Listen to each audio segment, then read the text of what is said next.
YouTube के माध्यम से जुड़े सभी नन्हे मुन्ने बच्चों को प्यार भरी शुभाशीष। आदरणीय गुरुजनों को प्रणाम और आदरणीय अभिभावकों को मेरा प्यार भरा नमस्कार। आप सभी के लिए एक वीडियो लेके आया हूँ। वादे के मुताबिक आज रविवार है और आज का विषय है कहानी से संबंधित। तो आज मैं मेरे प्यारे बच्चों के लिए कहानी लेके आया हूँ। कहानी का शीर्षक है संगति का असर। इसी प्रकार मैं हर रविवार को एक कहानी लेकर आने की कोशिश करूँगा। जितना हो उसका संभव मैं हर कोशिश करूँगा कि एक कहानी आपको सुनाऊं और आपके पास में भेजूं। आपसे इसी तरह जुड़े रहने के लिए मैं चाहता हूं कि आप चैनल को ज़्यादा से ज़्यादा दोस्तों में शेयर करो। जितना भी वीडियो आए आपके पास में इस वीडियो को शेयर कर दें, लाइक कर लें और चैनल को सब्सक्राइब करके बेल आइकन का बटन दबा दें ताकि जैसे ही नया वीडियो अपलोड करूँ आपको मिल जाए। तो आज की कहानी की ओर चलते हैं। कहानी का शीर्षक था संगति का असर। एक बार की बात है कि एक तोता रहती है और तोता अपने घोंसले में रहती है। उसके दो नन्हे नन्हे बच्चे होते हैं। जिस प्रकार मेरे प्यारे बच्चे सभी के बच्चे हैं तो उसी प्रकार छोटे छोटे दो बच्चे होते हैं और थोड़ा थोड़ा उड़ना सीख रहे होते हैं। तभी की बात है कि उनकी माँ कहती है कि मैं दाना लेने के लिए जा रही हूँ, आपके लिए दाना यानी खाना पीना लेके आ रही हूँ। तो वो खाना लेने की जाती है और पीछे से थोड़ी देर बाद में एक बहुत तेज तूफान आता है। उस तूफान में सभी पेड़ पौधे उड़ते हुए दिखते हैं। वो थोड़ा बड़ा पेड़ होता है लेकिन उसकी टहनियाँ टूटती है। टहनियाँ टूटने पर वो सारे दोनों जो बच्चे हैं वो डर जाते हैं और माँ बाहर गई होती है। वो घबराती है, वो सोचती है मेरे बच्चे अकेले हैं। तो वह अपने घोंसले की तरफ वापस आने की कोशिश करती है लेकिन आंधी में क्या होता है, वह मारी जाती है। आंधी के कारण वो घर नहीं पहुंच पाती और रास्ते में ही मर जाती है। उसके बाद में दोनों बच्चे अकेला हो जाते हैं और उस आंधी में उड़ जाते हैं। आंधी में उड़ने के बाद में जैसे जैसे घोंसला उड़ता है दोनों बच्चे हवा के तेज बहाव में बह जाते हैं और वो इतनी दूर चले जाते हैं और दूर जाने पर दोनों अलग अलग जगह पर गिर जाते हैं। एक बच्चा एक पेड़ के पास गिरता है जहां पर गुफा होती है। चारों तरफ गुफाएं गुफाएं होती है और उन गुफाओं में डाकू रहते हैं। दूसरी तरफ थोड़ी दूर जाके दूसरा बच्चा गिरता है तो वहां पास में ही एक पेड़ होता है और क्योंकि जंगल था तो जंगल में पेड़ होते हैं तो उस पेड़ के पास में गिरता है और उसके आसपास में एक साधु महाराज थे, ऋषि महाराज थे। उनकी एक कुटिया थी, उनका आश्रम था। धीरे धीरे थोड़ी देर बाद में आंधी बंद हो जाती है और दोनों बच्चे वहां रहना शुरू कर देते हैं। सौभाग्यवश उनकी मौत नहीं होती है, वो बच जाते हैं। और उसके बाद में क्या होता है, वो धीरे धीरे वहां पर जो उनको खाना पीना मिलता है उससे खाना पीना करते हैं, दाना चुगते हैं और धीरे धीरे वो बड़े होना शुरू कर देते हैं।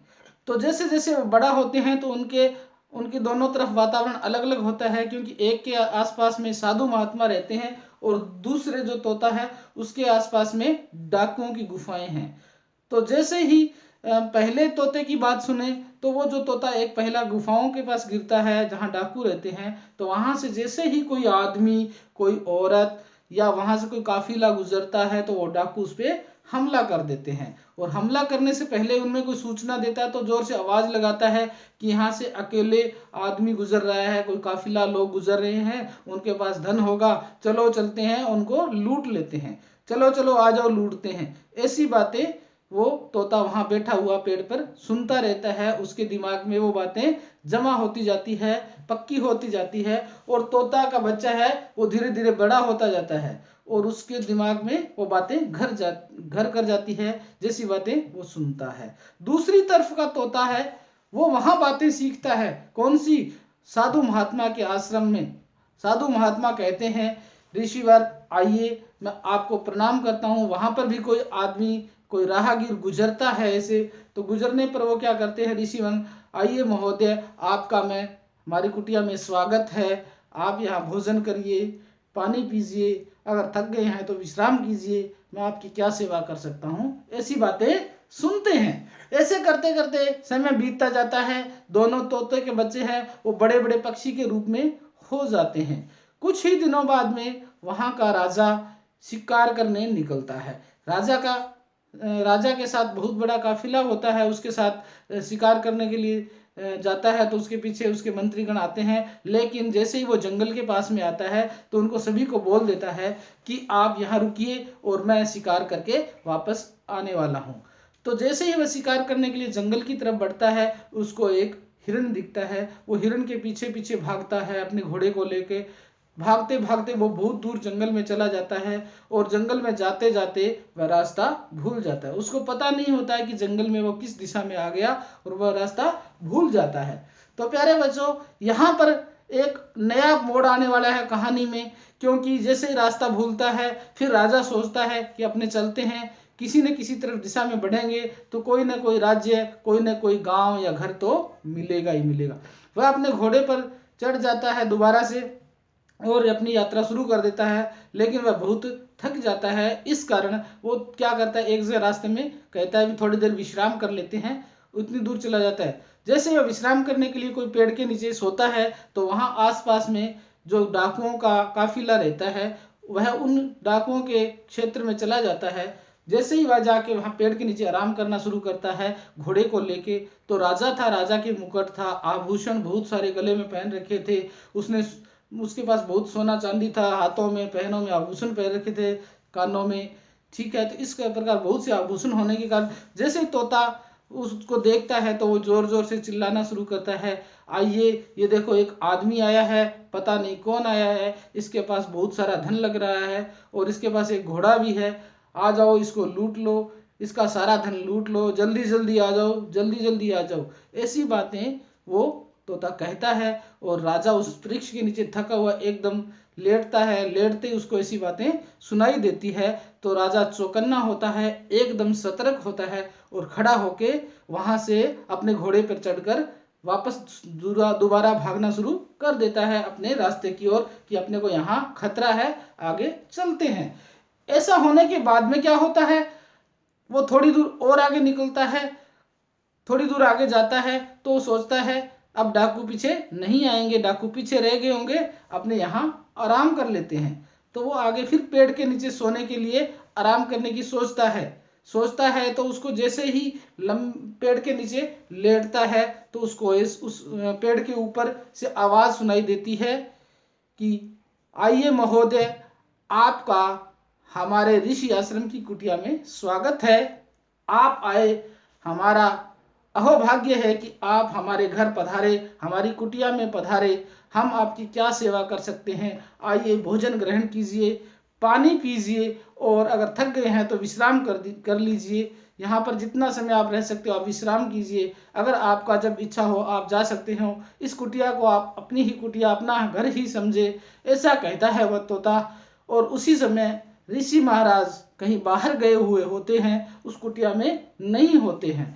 तो राजा को बहुत आश्चर्य होता है कि वहां पर जो मैंने उस तोते को, उस पक्षी को देखा था, वो बातें कर रहा था कुछ और, यानी कि लूटने पाटने की, और यहाँ जो मैंने तोते को देखा है वो बातें कर रहा है बहुत अच्छी अच्छी, जिससे कि राजा का मन जीत लिया। उसने फिर थोड़ी देर आराम करने के बाद में जैसे ही उठा तो वहां पर एक ऋषि मुनि आए, और ऋषि मुनि आए तो ऋषि मुनि की कुटिया में उन्होंने देखा तो उन्होंने कहा, आइए महोदय, आप अपने इस कुटिया में प्रवेश कीजिए। हमारी तरफ से कोई भी किसी प्रकार की सहायता है, आपकी किसी प्रकार के साथ मैं सेवा कर सकता हूँ तो आप हमारी कुटिया में रुकिए, भोजन ग्रहण कीजिए, ठंडा पानी पीजिए, आराम कीजिए। आप आए हैं, हमारा भाग्य है कि आप मेरी कुटिया में पधारे हैं अतिथि के रूप में। अतिथि को हमारे यहाँ देवता के समान माना जाता है। तो इतना कुछ होने के बाद में ऋषि के आश्रम में वो राजा है, वो बैठ जाते हैं, और थोड़ी देर वहाँ पानी पीने के बाद में, आराम करने के बाद में, वो ऋषि से पूछते हैं कि महाराज, मुझे एक बात बहुत अचंभित करने वाली आज देखने को मिली। यहाँ पर दो ही पक्षी देखे मैंने, दोनों एक जैसे थे, लेकिन दोनों के स्वभाव में बहुत बड़ा परिवर्तन देखने को मिला। तो बताओ ये क्यों हुआ?